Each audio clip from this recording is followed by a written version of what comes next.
జమ్మూ కాశ్మీర్లో ఉగ్రవాదుల దాడులకు నిరసనగా కూకట్పల్లి జనసేన పార్టీ కార్యాలయంలో నల్ల బ్యాడ్జీలు ధరించి నిరసన కార్యక్రమం చేపట్టారు.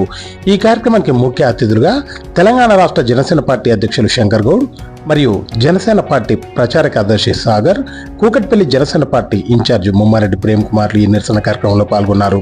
ఈ సందర్భంగా వారు మాట్లాడుతూ జమ్మూ కాశ్మీర్లో 28 మంది ఉగ్రవాదుల దాడిలో మరణించడం బాధాకరమని, వారందరికీ జనసేన పార్టీ తరపున నివాళులు అర్పిస్తున్నామన్నారు. ఉగ్రవాదుల దాడులకు నిరసనగా 3 రోజుల పాటు జనసేన పార్టీ ఆధ్వర్యంలో నిరసన కార్యక్రమాలు చేపట్టబోతున్నట్టు వారు తెలియజేశారు.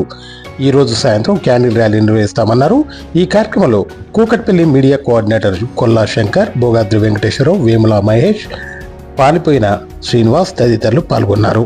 నిన్న జమ్మూ కాశ్మీర్లో పహల్గామ్లో జరిగిన ఉగ్రవాద దాడి, ఆ దృశ్యాలు తలుచుకుంటే ఇంకా చాలా డిస్టర్బెన్స్గా ఉంది.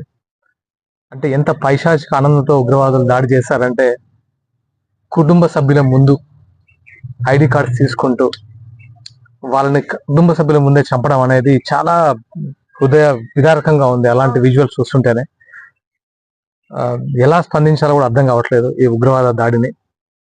దయచేసి అంటే మేము ఒక సామాన్య మానవులుగైనా, జనసేన నాయకులుగైనా ప్రధానమంత్రి మోడీ గారికి అండ్ అమిత్ షా గారికి సార్ మా విజ్ఞప్తి, ఈ ఉగ్రవాదాన్ని ఎరాడికేట్ చేసే పరిస్థితులను కల్పించండి.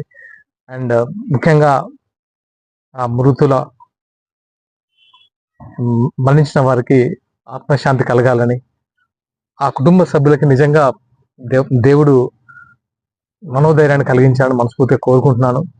ఇలాంటి సంఘటనలు పునరావృతం కాకుండా గట్టి చర్యలు తీసుకుంటారని నమ్మకం మాకుంది. అతి త్వరలోనే ఉగ్రవాదులకి కఠినంగా బుద్ధి చెప్తారని నమ్మకం మా భారతీయులందరికీ ఉంది.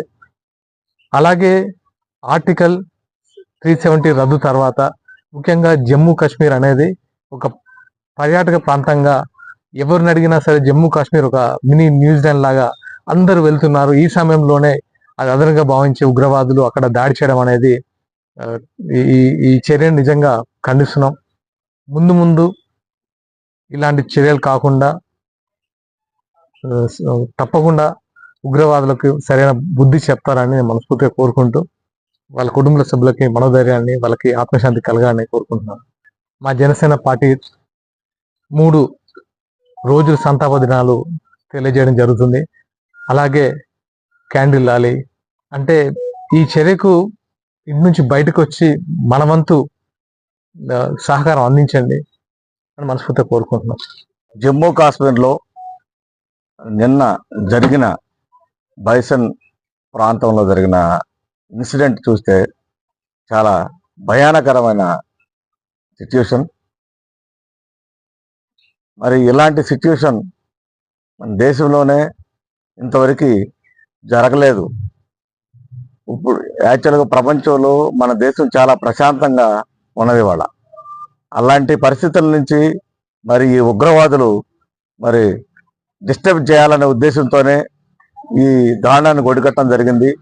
అలాంటి ఉగ్రవాదుల్ని మీద మరి వాళ్ళ మీద సైనిక చర్య ఇమీడియట్గా తీసుకోవాలి. అట్లాగే మరి నిన్న జరిగిన ఇన్సిడెంట్కి నిరసనగా మా జనసేన పార్టీ 3 రోజులు తెలియజేయడం జరుగుతుంది. ఈరోజు మరి ఫ్లాగ్ ఆఫ్ మార్చ్ ప్రోగ్రామ్ని ఇప్పుడు స్టార్ట్ చేయడం జరిగింది. అట్లాగే ఈవినింగ్ క్యాండిల్ ర్యాలీ తీయడం జరుగుతుంది. అట్లాగే రేపు ఎల్లుండి కూడా ప్రోగ్రాం నిరసన కార్యక్రమం జనసేన పార్టీ నుంచి తెలియజేయడం జరుగుతూ ఉంటుంది. భారతదేశంలో ఇలాంటి ఇన్సిడెంట్ మళ్ళా జరగకుండా ఉండే విధంగా మరి ప్రధానమంత్రి గారు, హోమ్ మినిస్టర్ గారు అమిత్ షా గారు దీని మీద ఇమీడియట్గా చర్య తీసుకోవాల్సిందిగా మా జనసేన పార్టీ నుంచి కోరుతున్నాం. నిన్న జరిగిన దహనకాండ ఏదైతే ఉందో, ఉగ్రవాదులు జమ్మూ కాశ్మీర్ పోలేగాంలో 28 మందిని పొట్టున పెట్టుకున్నారో దాన్ని జనసేన పార్టీ తీవ్రంగా ఖండిస్తుంది. అదేవిధంగా ఆ కుటుంబాలకి సానుభూతి తెలుపుతూ మద్దతుగా మేము నిలబడుతున్నాం. ఎందుకంటే భారతదేశంలో 20 ఏళ్ళ తర్వాత ఇటువంటి చర్య నిన్న జరగడం జరిగింది. జమ్మూ కాశ్మీర్ ప్రశాంతంగా అక్కడ టూరిజం డెవలప్ చేస్తూ అనేక లక్షలాది మంది అక్కడ వెళ్ళడం, ఎందుకంటే ఒక ఉపాధి అనేది టూరిజం మీదనే ఉంది జమ్మూ కాశ్మీర్ది.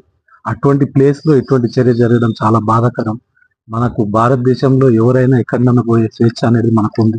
అటువంటి సమయంలో ఇటువంటి ఉగ్రవాదులు ఈ దాడిని చేయడం అనేది చాలా బాధాకరం. దానికి జనసేన పార్టీ నిరసనగా 3 రోజులు సంతాప దినాలు పాటిస్తూ అనేక కార్యక్రమాలు తీసుకోవడం జరుగుతుంది. దాంట్లో భాగంగా ఈరోజు ఈ తెలంగాణలో కుకుట్పల్లి పార్టీ కార్యాలయంలో ఈ యొక్క ప్రోగ్రామ్ కొనసాగిస్తున్నాం. అదేవిధంగా ఈవినింగ్ పీపుల్ ప్లాజా దగ్గర కూడా క్యాండిల్ ర్యాలీ, దాంట్లో నాగబాబు గారు పాల్గొనడం జరుగుతుంది. దాంతోపాటు ఇక్కడ ఉన్న నాయకులు, అదేవిధంగా తెలంగాణలో ఉన్న అందరు నాయకులు కూడా పాల్గొనడం జరుగుతుంది. అదేవిధంగా రేపు కూడా కొన్ని చోట్ల నిరసన తెలియజేయడం జరుగుతుంది.